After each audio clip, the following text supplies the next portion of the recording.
parang hayop. Yan ang mga tunay na biktima. Biktima ang pamilya ng mga EJK victims na nawalan ng kaanak, nawalan ng mahal sa buhay, nawalan ng naghahanap buhay sa kanilang pamilya. Yan ang mga biktima. Marami pang mga biktima, mga kababaihan, mahihirap, manggagawa, OFW. Ngayon, milyon-milyon ang biktima dahil sa pangungutang ni Duterte, trilyon-trilyon, 6 trillion pesos inutang niya, kakargahin natin lahat, kakargahin ng susunod na henerasyon ng mga Pilipino, sila ang biktima. Kaya ngayon, nandito tayo para manawagan ng hustisya. Sabi ni President Duterte, nilabag daw yung kanyang karapatan, ang due process rights, walang warrant. Hindi totoo yun. May warrant si President Duterte, in-issue ng ICC. Sabi niya, wala daw due process, binasahan siya. Binasahan siya ng kanyang krimen, binasahan siya ng karapatan, may abogado pa siya kaharap ni Attorney Medialdea. Di ka pareho sa mga anak ng biktima ni walang basa-basa ng krimen, basta na lang pinatay na hindi nila alam ang kasalanan nila. Yan ang mga tunay na biktima. Kaya ngayon, nandito tayo. Nandito tayo hindi para gunitain ang araw ng pagkasilang ni President Duterte. Ginugunita natin ang araw ng pagpatay sa libo-libo niyang biktima. Yan ang ating ginugunita ngayon. Kaya itong panawagan natin, I stand with the victims.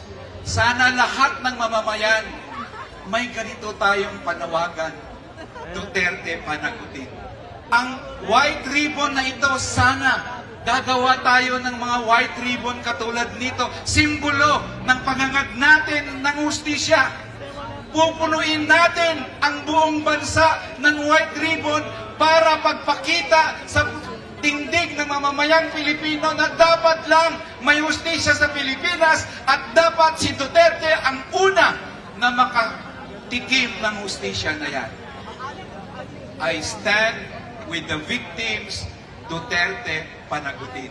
Darating ang panahon, makakamit din natin ang hustisya, sama-samang pagkilos, magkaisa tayo, ipalaganap natin ang panawagang I stand with the victims, Duterte panagutin, at ang pagkakaisang yan ay hahantong sa tagumpay ng sambayanang Pilipino. Mabuhay ang sambayanang Pilipino! Mabuhay kayong lahat! Maraming salamat po.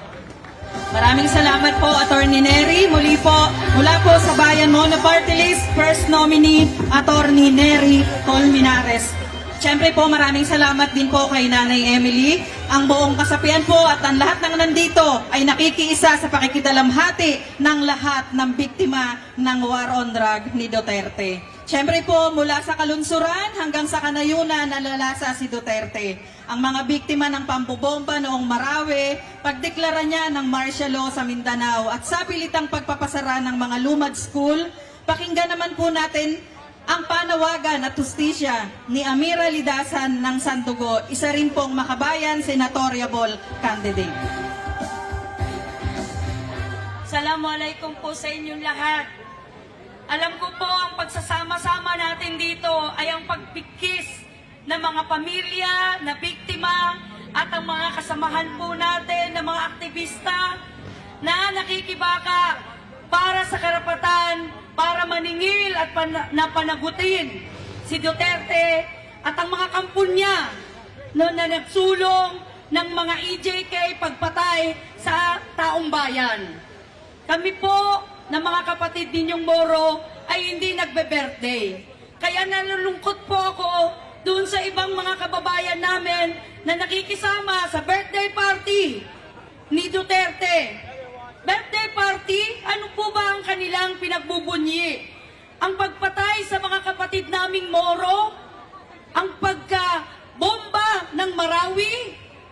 Ang pagka-huli kababayan namin dahil doon sa kanyang war on terror. Nakakagalit po na ganito ang ligasiya na iniwan ni Duterte sa amin sa Mindanao. Nakakagalit na ang isang Mindanaoan nagpapasabi pa na siya daw ay may dugong Maranao, ang siyang sumira, kumitil sa maraming buhay ng mga kapatid nating mga Maranao, mga Moro. Puti pa si Duterte nag-birthday karon. Pero ang mga kapatid natin na mga pinatay niya ay wala nang hinaharap na ganyan pang mga pagbe-birthday o pasinaya. Ang mga kapatid natin na mga Moro ang kasamahan ko sa human rights na si Mariam Acob, ang pamilya niya ngayon nagdadalamhati dahil doon sa pagpatay sa kanya dahil sinabi terorista daw siya. Moro lang siya na nagalaban sa kanyang human rights, sa aming human rights. Ikalawa, ang mga si Dato Damian at ang mga biktima ng Lake Cebu Massacre, ang mga katutubo noon na nakibaka para sa lupa at sa karapatan sa sariling pagpapasya. Pinatay din sa panahon ni Duterte dahil doon sa kanyang pagtugis kontra insurhensya laban sa mga katutubong lumalaban para sa lupa at karapatan sa sariling pagpapasya. Ang mga magsasakang Moro sa Patikul Massacre na pinaslang din dahil napagkamalan daw silang mga Abu Sayyaf. Walang sorry, walang apologies, no? At sinabi pa, tama lang yan. Kasi daw, mga terorista. Ganyan kagrabe ang naging sitwasyon ng panahon ni Duterte. Kaya walang dapat na ipagbunyi sa kanyang kaarawan. Ang dapat lang natin ngayon ay tuloy-tuloy na isigaw ang hustisya. May isa na tayong hakbang sa hustisya. Dapat patuloy pa natin ito sa pamamagitan ng paghadlang ng legasiya niya na nagpapatuloy sa pagraragasa sa karapatan ng mamamayan. Ang legasiya niyang terrorism law, ang legasiya niyang NTF-ELCAC, ang legasiya niya ng pagpatay sa mga aktivista, terror tagging, red tagging. Walang pwesto yan sa demokratikong lipunan. Ipaglaban natin ang ating mga karapatan, makatwiran ang pakikibaka, sulong, asdang, mga kauban. Maraming salamat. Wassalamualaikum sa inyong lahat. Maraming salamat po, Amira Lidasan ng Makabayan, Senatorial Balls.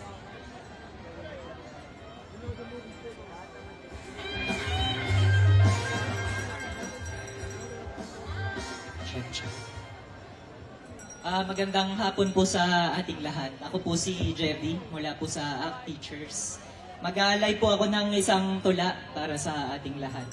Bilang pagdiriwang o pag-alala sa kaarawan ni Duterte, ipapaalala natin sa kanya yung mga kalapastanganan na ginawa niya. Ang pamagat po ng tula ay Autopsy ni C.R. Buendia. Page 1 of 2. Pangalan sa pakikibaka, Romy Genesis Ador Plaia. Lalaki, 28 anyos, 5'5", 84 kilograms. Moreno, kulay ng buhok itim, kulay ng mata, tsokolate. Araw ng kapanganakan, ika-3 ng Setyembre 1986. Nasyonalidad, Filipino, relihiyon, Katoliko. Lugar ng kapanganakan, Kalumpit, Bulacan. Antas ng edukasyon, graduate ng kolehiyo, Universidad ng Pilipinas. Pananaw pampolitika, Marxista, Leninista, Maoista. Oras ng kamatayan, bandang alas 2 ng madaling araw hanggang alas 6 ng umaga. Tala, natagpuan ng katawan sa advanced stage of decomposition. Kasama ang isa pang bangkay ng hindi pa nakikilalang babae, mararing kasintahan.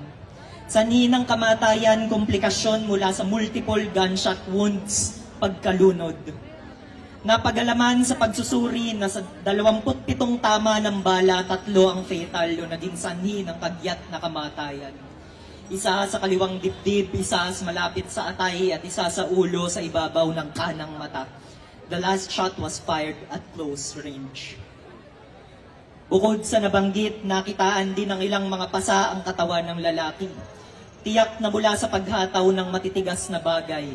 Pinutol din ang hinliliit ng isang mapurol na instrumento, kulang-kulang ang ibabaw na set ng ngipin. Binunot ang mga kuko sa hinlalaki ng parehas na kamay at may mga indikasyong pinasaka ng alambre ang kanyang ari. Dagdag pa, pinabayaang nakabilad ng ilang oras sa arawan ng kanyang katawan. Bago ito, natagpo ang lumulutang sa ilog ng mga lokal. Tala, ayon sa mga saksi, sumusuko ng biktima ng ito ay mahuli, ngunit pinabulaan na naman ito ng mga otoridad. Ikalawang pahina. Pangalan sa pakikibaka, walang tala, babae, 21 anyos, 5'3", 76 kilos. Morena, kulay ng buhok, itim. Kulay ng mata, itim. Araw ng kamanganakan, walang tala. Nasyonalidad, Filipino. Relihiyon, walang tala. Lugar ng kapanganakan, walang tala. Subalit maaaring mula sa lokalidad o karatig na bayan. Antas ng edukasyon, walang tala. Trabaho, maaaring courier ng mga pulang mandirigma. Pananaw pampolitika, Marxista, Leninista, Mawista. Oras ng kamatayan, bandang alas 2 hanggang alas 6 ng madaling araw. Tala, natagpuan ng mga lokal na kulang-kulang 2 oras matapos makita ang bangkay ng lalaki, sanhi ng kamatayan, komplikasyon mula sa multiple gunshot wounds at pagkalunod. Sinasabing sa dalawa, siya ang unang nalagutan ng hininga.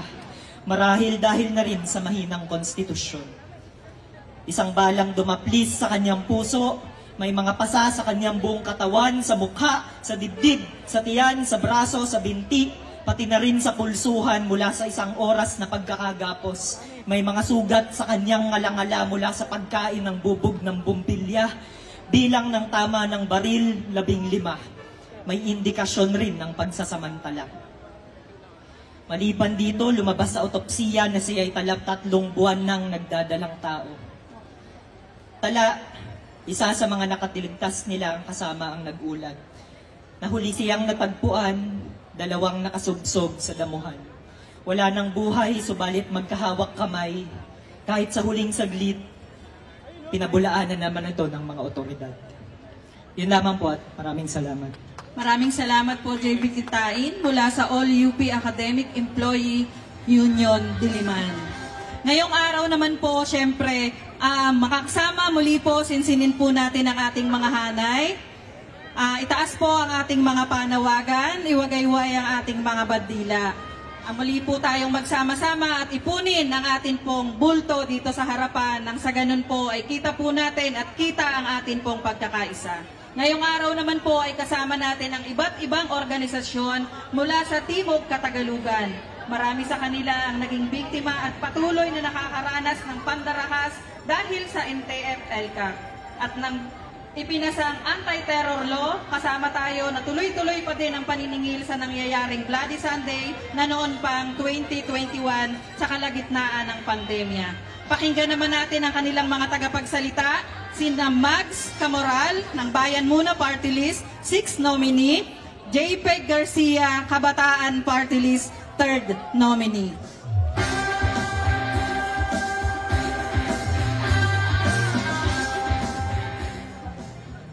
Magandang hapon po sa ating lahat.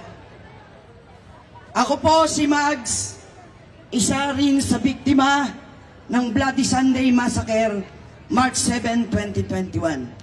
Pero hayaan po natin na simulan ko ang kwento mula 2016 sa ilalim ng rehimen ni Rodrigo Duterte. 2016 nang siya ay naluklok sa kanyang mga ipinangako, nawawakasan ang kontraktualisasyon, tataas ang sahod at maglilingkod sa sambayanan. Subalit ito ay mga kasinungalingan. Igagalang niya ang karapatang pangtao, karapatang ng mga manggagawa. Doon po sa rehiyon ng Timog Katagalugan, sunod-sunod ang atake sa kilusang paggawa. sa pamamagitan ng malawakang tanggalan, lalo't higit sa hanay ng mga kontraktual. Ipinangakong magkakaroon ng regular na hanap buhay, subalit ang isinagot ay tanggalan. Mula dito, maraming pagawaan ang nagputok ng welga mula sa hanay ng mga kontraktual. At dito rin sa hanay ng mga kontraktual ay sumulpot at sumibol ang mga organizer, organisador at edukador. Nagtuloy-tuloy na magkaroon ng pagkamulat ang mga manggagawa na magtayo ng unyon dahil ito lamang ang tanging magtatanggol sa karapatan ng manggagawa sa kanilang sahod, benepisyo at kasiguruhan sa hanap buhay. Tuloy-tuloy na nakibaka ang mga manggagawa, nagtayo ng unyon, tuloy-tuloy sa ilalim ng rehimen ni Rodrigo Duterte. Anong kaugnayan nito sa Bloody Sunday Massacre? Bloody Sunday Massacre, inaresto at ikinulong ako, inaresto at ikinulong si Pangulong Steve Mendoza, Arnedo Lagunas, pinatay si Kamani Asuncion, ikinulong si Ate Nimpa, at kasunod nito, pinatay si Pangulong Dandy Miguel. Anong kaugnayan ng mga manggagawang ito na sinupil? Ito lamang ang mga nagtaguyod, nagtanggol sa mga manggagawa upang ipaglaban ang nakasasahod, nakabubuhay na sahod at kasiguruhan sa hanap buhay. Si Pangulong Dandy Miguel, ngayong araw na ito, na ipinagdiriwang ng mga kriminal ang kaarawan ni Digong, ngayon ding araw na ito, ay ginugunita ang 4 na taon na pagkamatay ni Pangulong Dandy Miguel na pinatay mula sa kanyang pagawaan. Pinatay ng walang kalaban-laban, 8 ang tama sa kanyang katawan. Ngayong araw na ito, meron sunod-sunod na pagkilos at paggunita sa rehiyon ng Timog Katagalugan kasama ang mga manggagawa upang pagpugayan ang kanyang kadakilaan, ang kanyang pagkamartir at sakripisyo na inilaan sa mga manggagawa.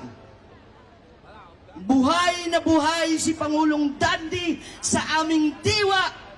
Ang kanyang diwa at pakikibaka ay hinding-hindi malilimutan ng sambayanan ng rehiyon ng Timog Katagalugan. Kabaligtaran sa kaarawan ni Duterte ngayon ay paniningil at pagpapanagot ng sambayanang Pilipino at ng rehiyon ng Timog Katagalugan. Ipinapanalangin natin na abutin niya ang 100 taon ng kanyang kaarawan na may pagdurusa at pananagot sa sambayanang Pilipino. Marapat na siya ay managot. Marapat na siya ay singilin. Managot 10 ng kanyang mga kasabwat na mga kriminal. Asahan natin ang buhay ni Kamani, ang buhay ni Pangulong Dandy Miguel, at buhay ng lahat ng mga tagapagtanggol ng karapatang pantao ay hindi masasayang. Magtutuloy-tuloy ang paniningil ng sambayanang Pilipino. Magpapatuloy tayong magpapalakas, mag-oorganisa, kikilos at ibabagsak ang rehimen at pasistang mapanupil. Senyales na ito ng ating maunang tagumpay dahil sa pagkakakulong ni Duterte, at binabati natin ang mamamayan na patuloy na isinusulong ang pagpapanagot kay Duterte. Mabuhay ang mamamayang nakikibaka. Tuloy-tuloy tayong maniningil. Ang utang na dugo ay dugo ang ating sisingilin. Magandang hapon sa ating lahat. Isang taas kamaong pagbati mula sa mga mamamayang lumalaban ng Timog Katagalugan! Ako po si JPEG Garcia, kabataang peace advocate, 3rd nominee ng Kabataan Party List. Gaya ninyong lahat, hindi ako terorista. Hindi tayo terorista! Napatunayan natin yan sa kabila ng mga aligasyon ng 59th Infantry Battalion ng Berdugong Philippine Army nang gamitin nila laban sa amin ang Anti-Terrorism Act of 2020. Ngunit dahil walang batayan o gawa-gawa ang kanilang mga alegasyon laban sa amin ni Hailey Picayo, Jasmine Rubia at Ken Rementilla, ibinasura ng prosecutor ang kanilang mga reklamong pawang kasinungalingan. Maging ang mga kriminal na reklamong isinampa laban kina Paul Tagle at Fritz Labiano, gamit naman ng Terrorism Financing Prevention and Suppression Act, ibinasura rin ng prosecutor dahil gawa-gawa rin ito ng 85th Infantry Battalion. Ngunit hindi po dito natatapos ang ating laban. Iilan lamang kami sa mga pinuntiriya ng pananalasa ng anti-terror law at NTF-ELCAC sa rehiyon ng Timog Katagalugan at buong Pilipinas. Sa ating pong buong bansa, hindi bababa sa 166 individual ang kumaharap sa mga arbitraryong isinampang gawa-gawang kaso gamit ang Anti-Terrorism Act at Terrorism Financing Prevention and Suppression Act. Sa 166 na ito, hindi naman bababa sa 45 ang nakulong dahil sa gawa-gawang kaso. Isa na po riyan ang journalist na si Frenchie May Cumpio. At yan din ang maaaring kaharapin ng aming kasamahang human rights defender mula sa Timog Katagalugan, leader simbahan na si Pastor Reverend Edwin Egar, at ng marami pang mamamayang lumalaban na pinaparatangang terorista.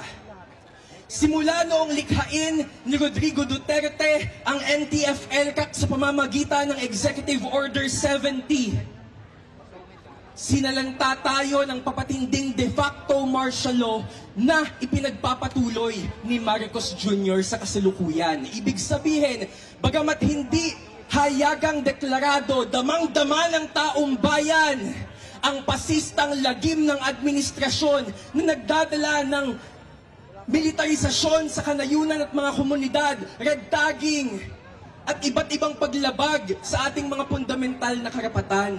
Gamit ang pondo ng bayan, kinasangkapan ni Duterte ang NTF-ELCAC upang maghasik ng takot, disinformasyon at manipulahin ang opinyong publiko nang sa gayon ay makatakas siya sa kanyang sariling mga krimen laban sa bayan. Ginamit din niya bilang armas ng mga pasista ang terror law laban sa mga mamamayang lumalaban. Ngunit hindi po tayo nanahimik.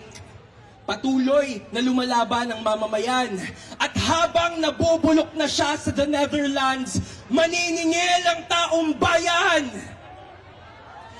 At habang pinapanagot si Rodrigo Duterte, marapat lamang na ibasura na rin ang terror law at buwagin ang NTF-ELCAC na legasiya ng kanyang pasistang administrasyon. Magpapatuloy sa paglaban ng mamamayan hanggang may mga gaya naming sinasampahan ng gawa-gawang kaso, hanggang may mga kabataang gaya ni Chad Book na pinapaslang ng Estado, hanggang may mga taong bayang tinatanggalan ng kanilang karapatang pantao. Lalaban ang kabataan sa Kongreso man o sa lansangan o saan mang larangan tayo dalhin ng ating pakikibaka para sa hustisya at pananagutan. Kung walang humpay ang pasismo ng Estado, mas tuloy-tuloy ang laban ng mamamayan. Isulong ang pakikibaka para sa kapayapaang batay sa katarungan. Hustisya para sa mga biktima ni Rodrigo Duterte. Kapayapaan batay sa katarungan. Isulong ipaglaban.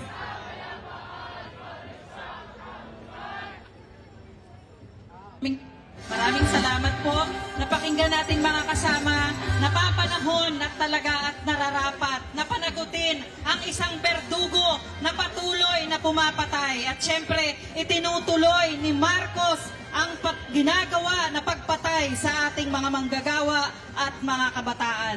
Ngayon naman po, pakinggan natin ang isa pang makabayan senatoriable, si Caronel Arambulo ng Pamalakayan.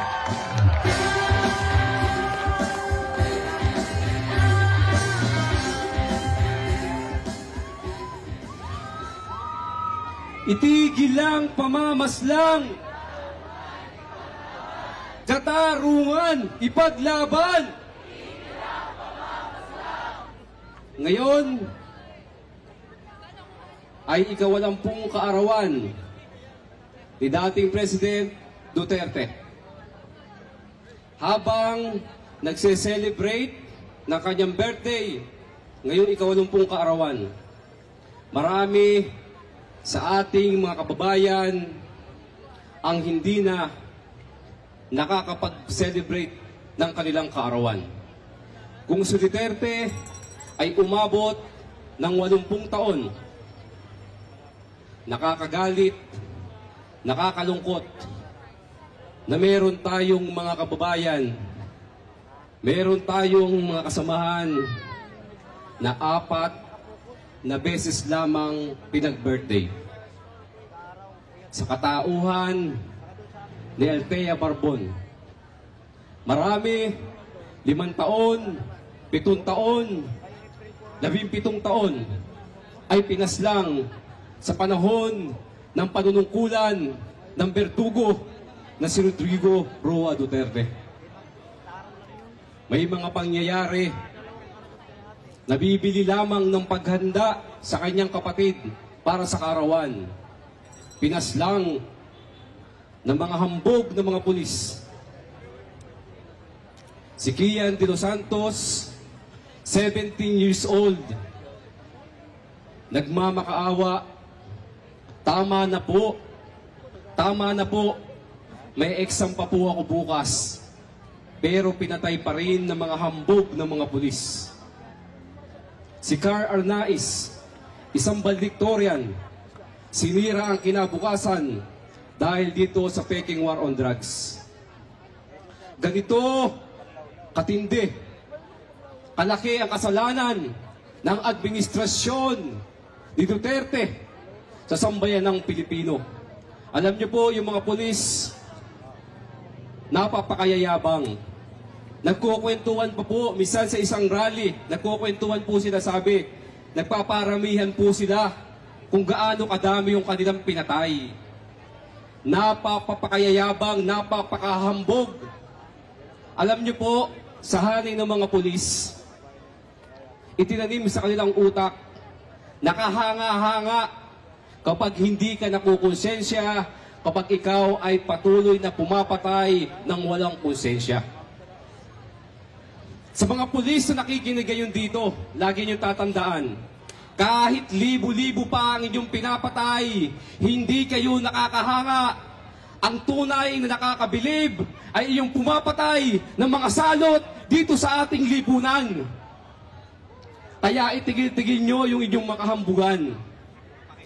Maliban sa mga biktima ng Peking War on Drugs at mga inosenteng sibilyan na damay dito, ang isa pa sa pinakasuklam-suklam sa lahat, inatake ang mga aktivista na ang tanging sinusulong ay ang interes ng mamamayang Pilipino. Dapat ang mga ganito ay pinapangalagaan. Dapat hindi pinapatay. Sa panahon ni Duterte, 312 mula sa mga magsasaka at mga mangisda pinaslang. Ang isa sa pinakamasahol sa napakaraming bilang ay itong Tumandok Massacre, namatay ay 9 at ang ilan ay inaresto. Ganito, ito ang dahilan kung bakit nananawagan tayo na si Duterte ay dapat na managot sa kanyang mga kasalanan. Tigil-tigilan niya yung mga panluloko niya na ginagamit niya yung Peking War on Drugs para lilangin ang mamamayang Pilipino. Na ito raw ang dahilan kaya niya ito ginagawa ay para sa mamamayang Pilipino. Maliban sa mga ganitong direkta na pagpaslang sa ating mga kababayan, marami pa na inilunsad ang administrasyon ni Duterte na kung hindi susuriin ng malaliman, akala ng marami ay nangyayari lamang. Ang isa ay yung unti-unting pagpatay sa gutom ng mga mamamayan, sa hanay ng mga magsasaka at mga mangisda. Ang aking tinutukoy ay ang pagpapatupad ng mga programa at polisiya, mga batas na hindi naglingkod sa interes ng mamamayang Pilipino. Hindi naglingkod sa interes ng mga magsasaka, hindi naglingkod sa interes ng mga mangisda. Ang isa po dito ay ang Rice Liberalization Law na siyang dahilan kung bakit bumagsak ang kabuhayan ng mga magsasaka dahil pinayagan ang patuloy na importasyon at ayon sa datos ng mga magsasaka, 350 billion ang nawala at nalugi sa ating agrikultura. Sa hanay naming mga mangisda, nagpapatuloy ang reklamasyon. Alam niyo po, nung panahon na may lockdown, sa panahon ni Duterte, habang pinagbabawalan ang mga mangisda, habang nakakulong sa kanilang mga bahay, ang ating mga kababayan, nire-reclaim po yung ating pangisdaan. Panakaw na sinisira ang pangisdaan, na siyang dahilan ng unti-unti na pagpatay sa kabuhayan ng mga mangisda na ibinagsak ng 80 to 90% ang aming kabuhayan. At ang epekto nito ay tagos sa sambayan ng Pilipino dahil winawasak nito ang mga baybayin, winawasak ang mga kabundukan upang maisagawa ang reclamation nito. At ito ang dahilan kung bakit marami sa ating mga kababayan sa panahon na may masamang panahon, may bagyo, may ulan, marami ang natatabunan ng mga nasirang mga bundok dahil sa mga landslide. Ibig sabihin, ito sa kasalanan ni Duterte. At hindi lamang sa mga baybayin, hanggang doon sa laot, partikular sa West Philippine Sea, napakalaki ng kasalanan ni Duterte dahil ang ating tagumpay dyan sa West Philippine Sea ay kanyang ibinasura, bagkos ay nagpakatuta sa imperialistang China. Kaya malinaw ang ating batayan kung bakit kinakailangang managot si Duterte sa kanyang mga kasalanan. Muli, isang mapagpalayang araw sa ating lahat. Mabuhay ang mga nakikibakang mamamayan. Maraming salamat po, Karonel. Ang naman ng ating Senado. Mga kasama, walang habas ang ginagawang pangre-red tag noon ni Duterte sa ating mga progresibong organisasyon at mga individual. Maging naging modus din ng kanyang mga rehimen ang mga pagdukot sa pilitang pagpapasuko at ang pagsasabing mga rebelde sila. At kung hindi nila makuha ang gusto nila, sasampahan po tayo o kung sino man ng gawa-gawang kaso. Kaya mga kasama, pakinggan natin ang matatapang nating mga kasama na hindi inuurungan si Duterte. Pangungunahan po ni Sara Ilago, ang Gabriela Women's Party First Nominee. Sasamahan po ni Jonila Castro ng Kalikasan at Fides Lim ng Kapatid. Isang makabayan at palaban na pagbati mula sa Gabriela Women's Party. Nasaan na ang mga kababaihan? Itaas natin ang ating mga panawagan. Sa ngalan ng Gabriela Women's Party, nandirito ang mga kababaihan upang sabihin na walang dapat ipagdiwang sa isang dating Pangulo na may legasiya ng pananakot, pamamaslang at terror. Sa halip, ang araw na ito ay ang ating pagpapalakas ng laban para sa hustisya, ang ating pagpapalakas ng ating boses para sa pananagutan. Ako mismo ay nakaranas ng napakatindi na panggigipit sa ilalim ng rehimeng Duterte. Ako ay dating kinatawan ng kabataan sa loob ng 6 na taon sa ilalim ng pasistang rehimeng Duterte. At dahil sa paghuhumiyaw, pagsigaw ng mga kabataan para sa hustisya, para sa pagtindig sa karapatang pantao, nakaranas ako nakaranas tayo ng walang habas na red tagging, panunupil, patong-patong, gawa-gawang kaso, at higit sa lahat, nandyan din ang pamamaslang sa hanay ng mga kabataang lider, maging mga lider na kababaihan.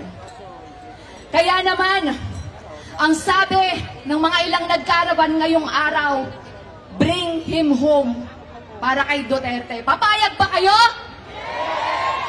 Ang tanong namin, paano naman yung mga hindi na makauwi sa kanilang mga tahanan dahil pinaslang sa madugong drug war at EJ case? Paano naman ang mga hindi makauwi sa kanilang bahay dahil sa patong-patong na gawa-gawang kaso at ngayon ay nakararanas na iligal na pag-aresto at nakakulong? Paano naman ang mga walang mauwian na ligtas na bahay dahil sa tindi ng demolisyon at militarisasyon, hindi lang sa kanayunan kundi maski dito sa kalunsuran? Isa na sa nakaranas ng panggigipit, si Teacher Lita Malundras, isang teacher sa daycare, preschool teacher, isa ring volunteer sa community pantry, at habang sila ay nagsasagawa ng mga efforts para magbigay ng tulong sa ating mga kababayan sa ilalim ng pandemya, sila ay nakaranas ng panggigipit, red tagging, at meron pang pagbanta ng pagkakakulong at pagsampah ng gawa-gawang kaso. Andyan din, at hindi natin nalilimutan, si Reyna May Nasino, na isa ding community organizer, nakaranas ng iligal na pag-aresto, mga depektibong search warrant, buntis siya nung nakulong, nanganak, at sa kasamaang palad dahil sa pagkakait ng serbisyong medikal at makasama niya ang kanyang ina, pinaslang si Baby River ng pasistang rehimeng Duterte. Kaya naman, sa araw na ito, tinataga natin sa bato, saksi ang lahat ng mga patuloy na lumalaban na ating palalakasin ang laban para sa hustisya, para sa katarungan. Simula pa lang ang pagharap ni Duterte sa ICC para sa crimes against humanity. Titiyakin natin na ang lahat ng mga berdugo, ng mga opisyal, mga pulis, sa militar ay dapat managot. Itigil ang pamamaslang. Katarungan, ipaglaban. At mula sa Gabriela Women's Party, tuloy-tuloy ang ating laban para sa babae, bata at bayan. Titindig tayo para sa hustisya, para sa karapatan. Maraming salamat.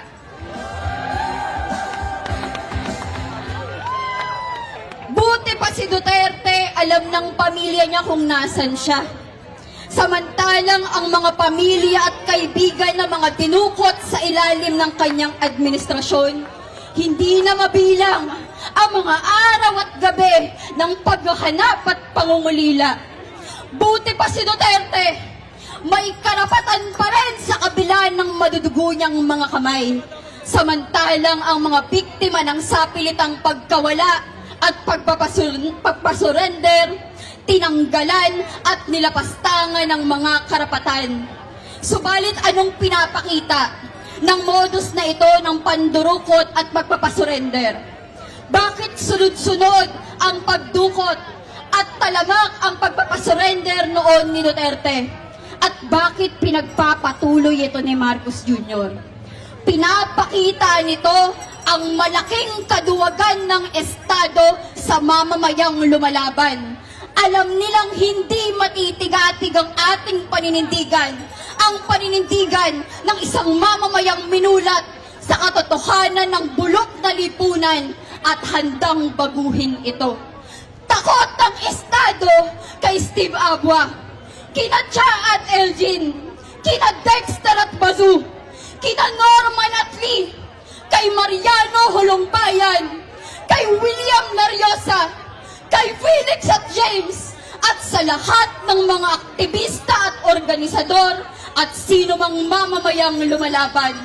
Takot si Duterte sa 21 aktivistang dinukot sa ilalim ng kanyang rehimen at patuloy na nawawala ngayon.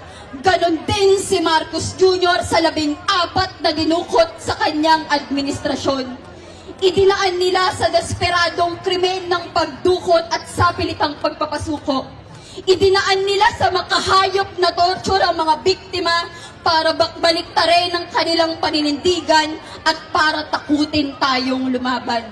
Subalit nagkakamali sila dahil hindi na kayang pantayan ng kahit na anong forma ng pananakot ng Estado ang pagkauhaw natin sa hustisya. Hindi tayo titigil hanggang mapanagot sa lahat ng brutal na krimen ng Estado, hindi lang si Duterte, kundi pati si Marcos Jr. Hindi tayo titigil hanggang hindi kasamang bumagsak ni Duterte ang NTF-ELCAC at lahat ng makinaryang tinayo nito para manupil. Hindi tayo titigil hanggang hindi kasamang managot ang mga kriminal na pulis at militar.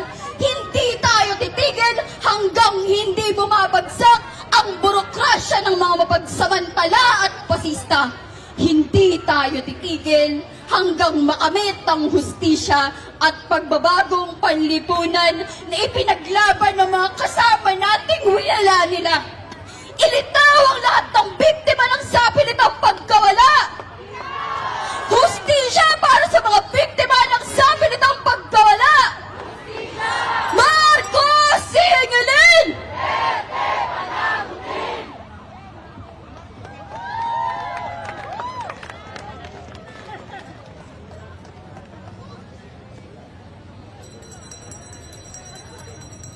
Magandang hapon sa lahat mula sa kapatid.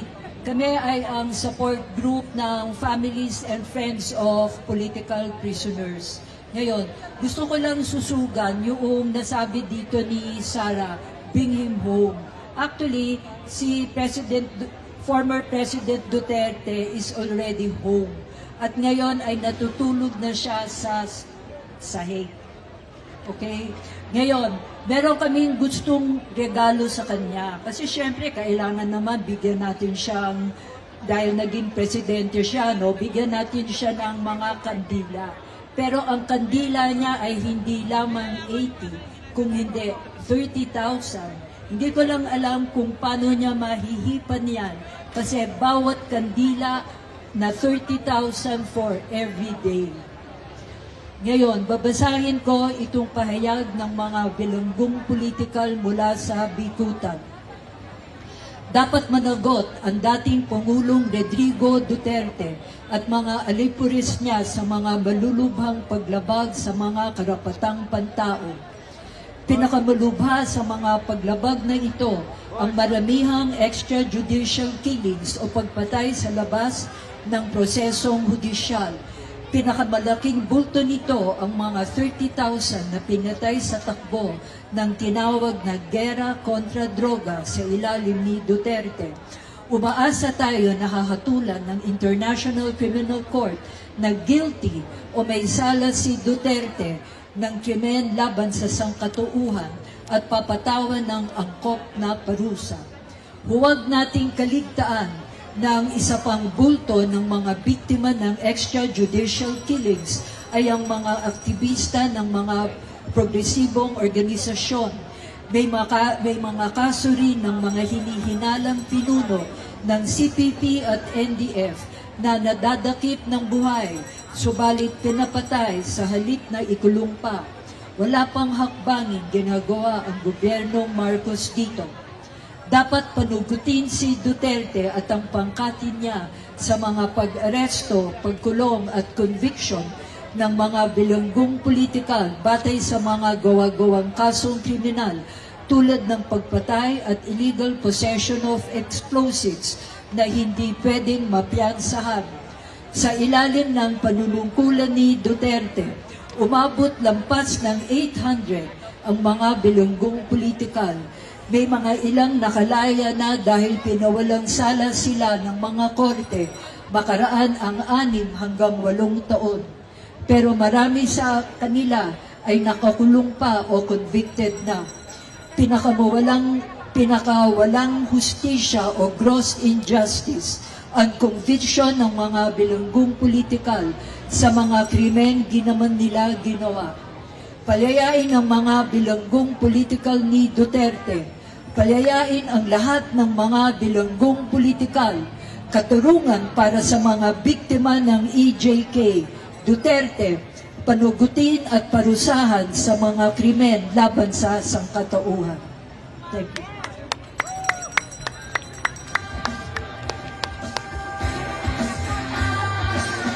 Ayan, mga kasama, bigyan po natin ng kaunting espasyo sa harapan dahil meron po tayong magpe-perform dito po sa harap. Salamat po.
Maraming salamat po kay Danya at syempre kay Drag Queen Kali the Warrior sa napakaganda pong performance.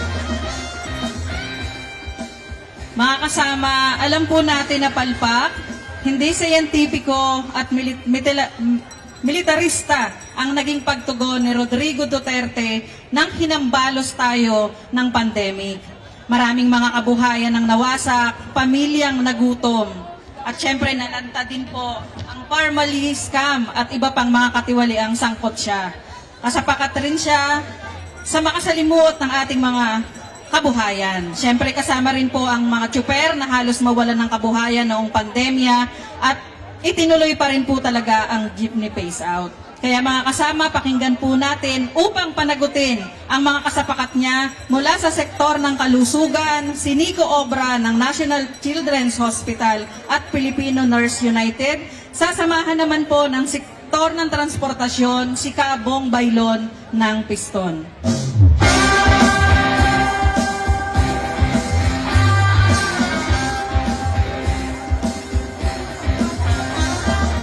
Isang mainit na pagbati po sa inyong lahat.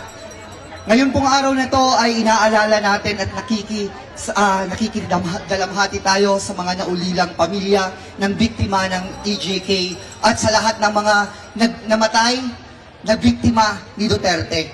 At alam ko na bunutan tayo ng konting tinik at merong pagtindig balahibo nung panahon na dinala na nga sa Hague ang isa sa mga gusto nating makulong na berdugo na si Duterte. Kaya po, ngayong araw na to, gusto ko rin alalahanin ang mga panahon na talagang nasa kadiliman tayo ng pandemya.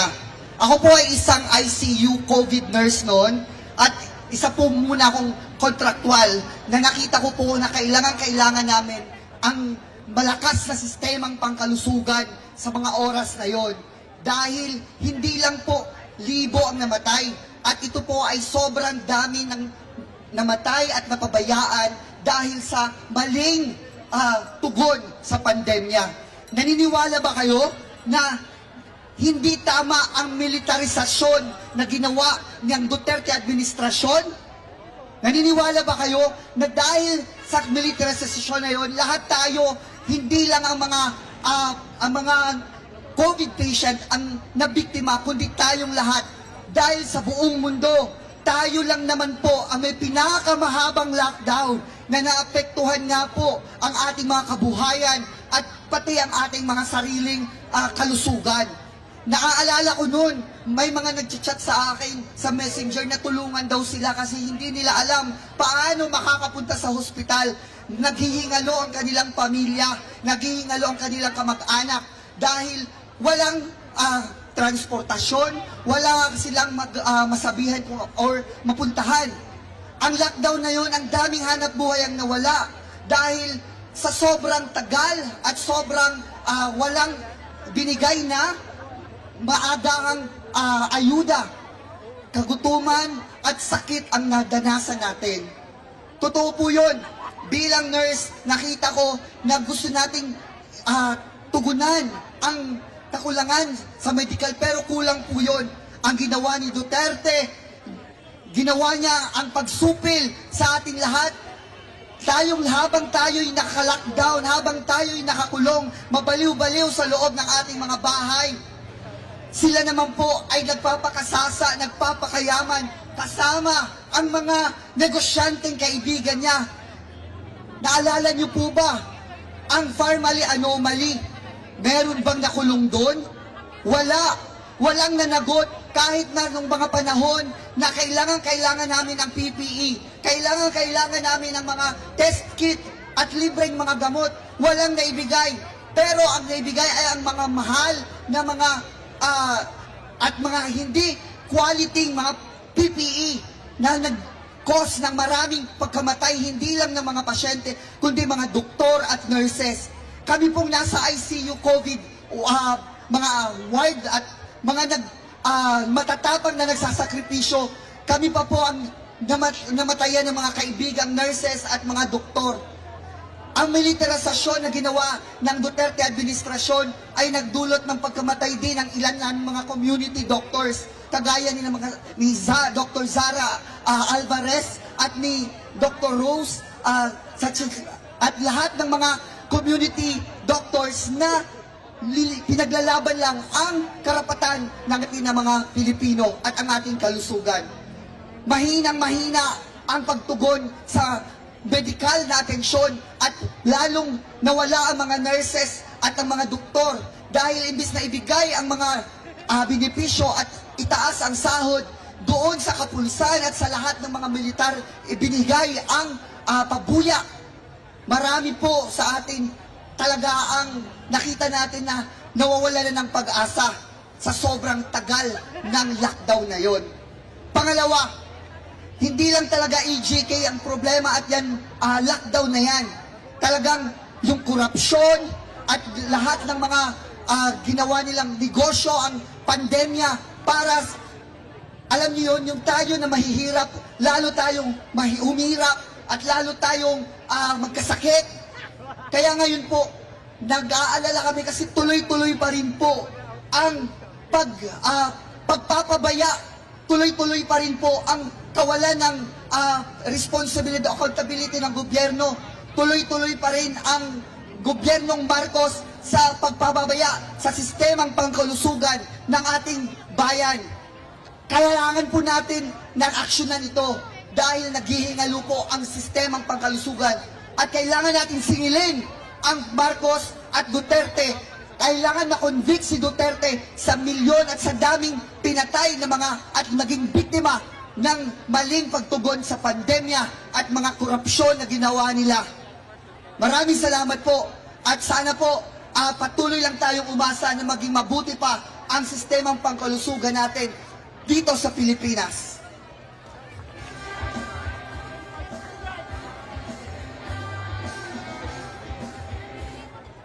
Isang taas kamong pagpupugay, Duterte panagutin, Duterte ikulong, Marcos singilin. Di pa tapos ang laban. Mahaba na ang kasaysayan ang pakikibaka ng sektor ng transportasyon hanggang sa humantong natanggalan kami ng kabuhayan sa usapin ng pagpe-phase out. Ano ang ibig kahulugan ng phase out? Pagtanggal ng kabuhayan sa hanay ng mga driver at operator at pagpigil na maglingkod sa mga commuter na aming pinaglilingkudan araw-araw. Yan po ang ibig kapahulugan yan. Dumanas ang mga driver sa panahon ng pandemya. Noong ECQ, March 15, at NECQ ng Mayo, na dapat sana pinayagan na kami makapaghanap buhay sa panahon ng MECQ ang mga driver at operator, subalit hindi kami pinayagan. Kung kaya't gumit kami ng isang sama-samang pagkilos na nanawagan ng Balik Pasada Network. Ano ang sagot ni Duterte? Kinulong ang Piston 6 sa monumento. 2 linggo na nagdusa sa Caloocan City Jail. At 4 na taon namin hinarap doon sa korte, doon sa Caloocan. Na pagpabalik-balik kami na humantong na-dismiss ang kaso na walang sala kaming mga driver at operator. Makatarungan ba yan? Kaya dapat managot si Duterte. Pangalawa, yung Vice President ng Piston, si Ramon Rescovillas, kinulong ng 4 na kataon at kalalaya lang nung nakaraang December. Makatarungan ba yung ginawa doon sa mga kasama namin na humihingi lamang ng hustisya at karapatan upang mabuhay sa isang sistema na bulok ng lipunan? Dapat managot si Duterte. Pangatlo, ang mga organizer, hindi lamang sa sektor ng transportasyon, maging sa sektor ng mga manggagawa, ay halos nakakulpa hanggang sa kasalukuyan, kagaya ng Santa Cruz 5, kagaya ni Mau Maga, na hanggang ngayon ay nakakulong pa. Yan po ay mga batayan Yan po ay makatotohanan na kailangan managot si Duterte sa kanyang kalsada sa crimes against humanity sa mga mamamayan. Hindi lang pagkulong at pagpatay, tinanggalan din ng karapatan ang 170 stakeholder drivers and operator sa ilalim ng TUVMT na pinagpapatuloy naman ni Marcos upang i-phase out yung mga jeep. Makatarong ang bayan sa panig ng mga makabayan tsuper na naninindigan hanggang sa ngayon, halos 8 taon na, hindi kami tumitigil, ikulong man o anuman mangyari, titindig at titindig upang ang katotohanan ay manaig. Nasa panig natin ang katotohanan, kaya wala tayong dapat ikatakot sa usapin ng pagkikipaglaban sa hustisya at karapatan ng mamamayan. Yan po ay makatarungan. Makatarungan din na dapat si Duterte ay mabulok sa kulungan. Kung paano niya kami pinadanas ng kulong, na dapat mas mahigit pa doon ang danasin niya dahil sa mga kasalanan niyang ginawa sa sambayan ng Pilipino. Isang magandang hapon at mapagpalayang araw sa ating lahat. Maraming salamat po. Mga kasama, nandito pa po ba tayo? Nasaan po ang mga kabataan? Mga manggagawa? Magsasaka? At syempre po, dahil ngayon po ay araw at pandaigdigang araw pa rin ang mga nasaan po ang mga kababaihan? Ayan mga kasama, magsama-sama po tayo hanggang mamaya. Wala pong bibitaw hanggang hindi po natin nakakamit ang hustisya. Palagi nga pong sinasabi, naniniwala po ba kayo na kabataan ang pag-asa ng bayan? Pero syempre dapat kabataang lumalaban. Kaya mga kasama, pakinggan po natin ang mga matatapang, masisipag at tunay na palaban ng mga kabataan. Pakinggan po natin ang first nominee ng Kabataan Party List, Atty. Rene Go, at sasamahan po siya ni Ken Layanan ng De La Salle University Student Government